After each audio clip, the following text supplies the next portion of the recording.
So welcome to everybody. Quick, short chat on, since we've already started talking about dreams.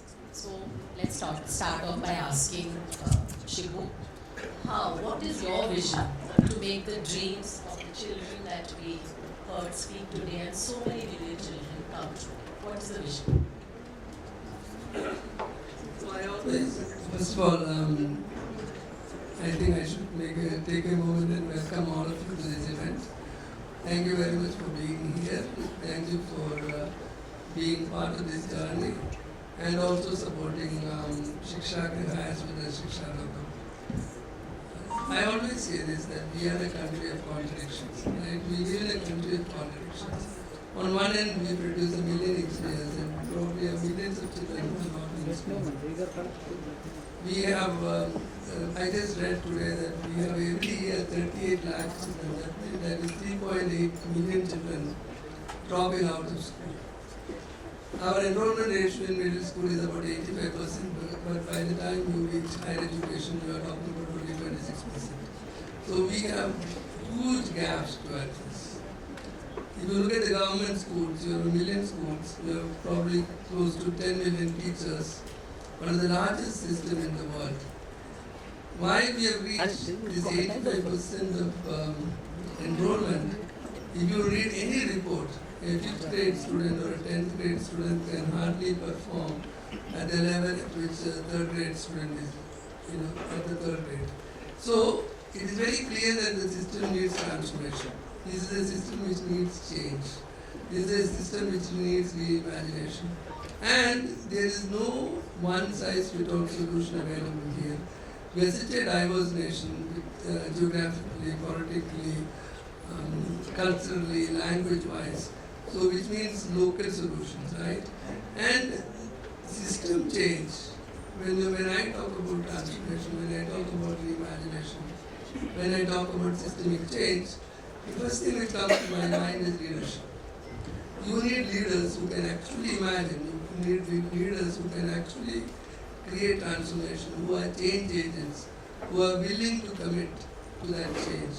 So the first thing I think about is the need for leadership, human capacity in leadership. So that is what Shiksha is all about. And then you talk about leaders, again, when you talk about leadership, it is not only about school leadership, it is about leadership at every level. Whether it is civil society, whether it is government, whether it is local leadership, whether it is community leadership, whether they are parents, you need leadership. Next thing is you need local solutions. And thirdly, you need collective action, what we call collective action, because these are not problems which can be solved by one set of people, one department, one government, one civil society organization, or one school.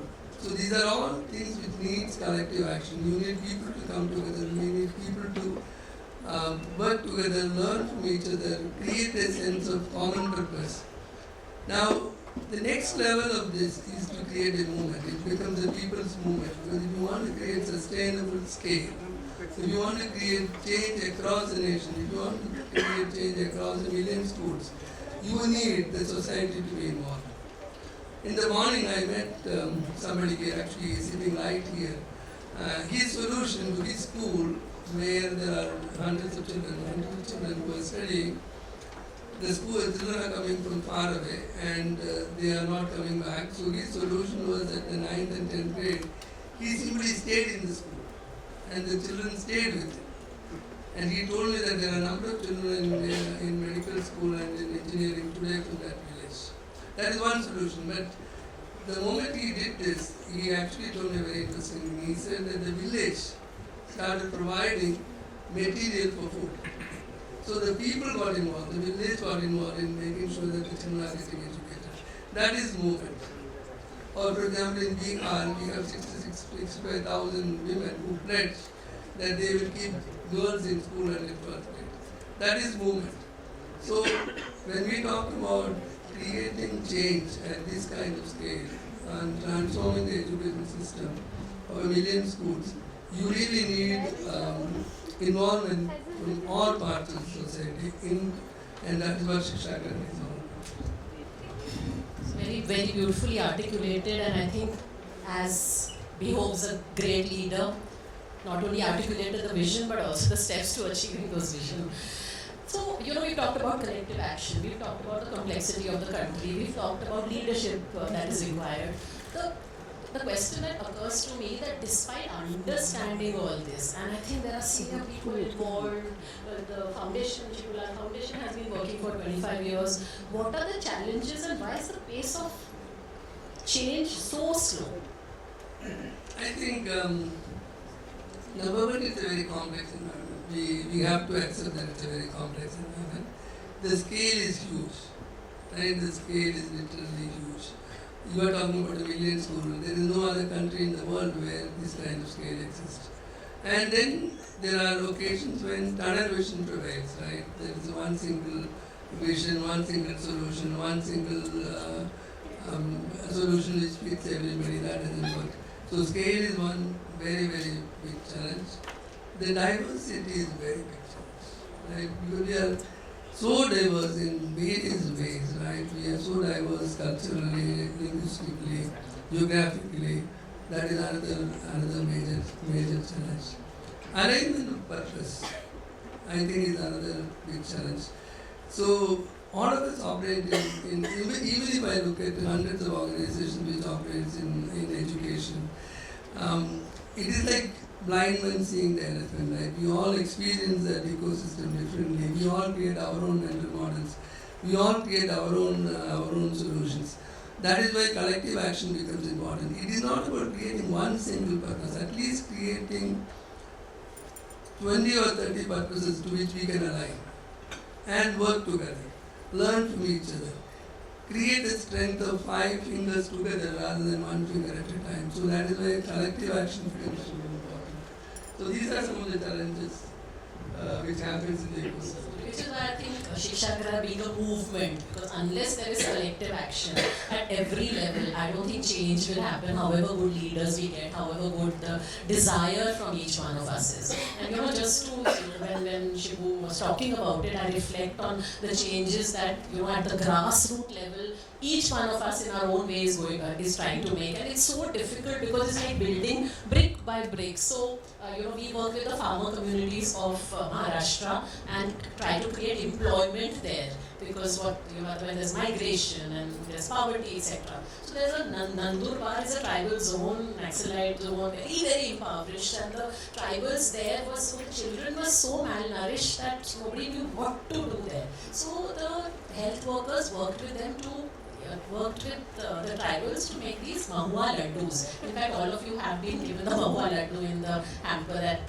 Shiksha has given you. So these mahua laddus are very rich in iron, calcium, etc. And the mahua tree grows there. That's the only tree that grows there. So they were taught to make mahua laddus, and municipal schools, etc. started giving those laddus there. But you can't live a life on laddu, right? So when Azol, our company, started working with them, we now buy the laddu to give it to the urban consumer who requires calcium, iron, popping pills all the time, rather than that have this laddu that is grown there and children are eating. And finally there is some money that is going there and migration has stopped. But these are just health workers will make the laddus. We will provide employment so that migration stops and therefore other issues get sorted out. But that's 1/100 of the thing that has got solved. So I always worry that each one of us will do something, but it is me building one brick, someone else building one brick.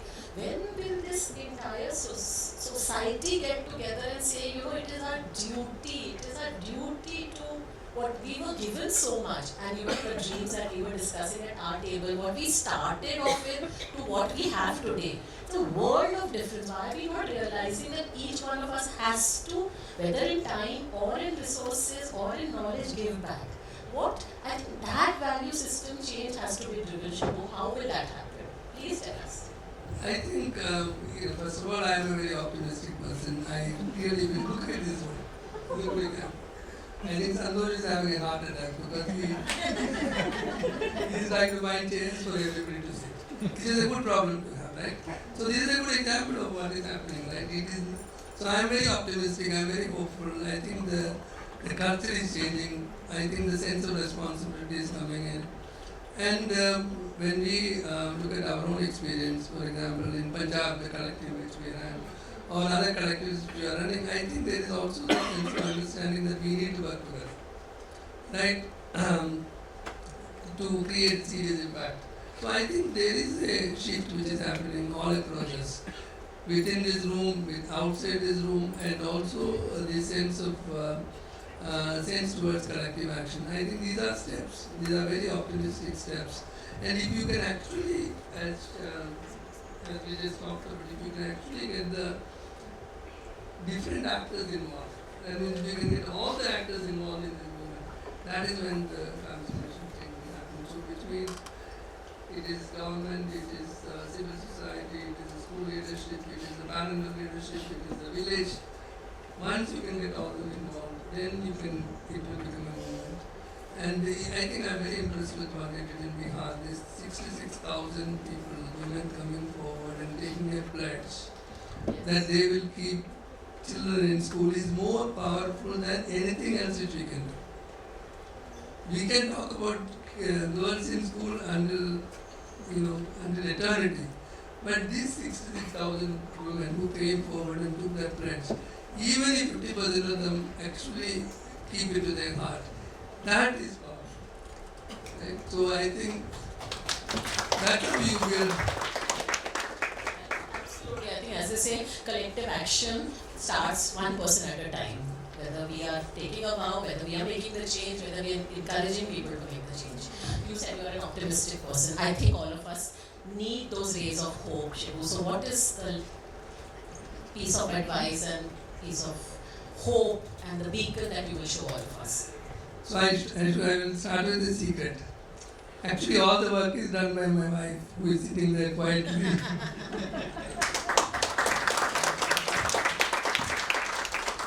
I always sit there and get the credit. I always say this. I think actually, so I will reflect on her words. I think, philanthropy is not about money alone, right?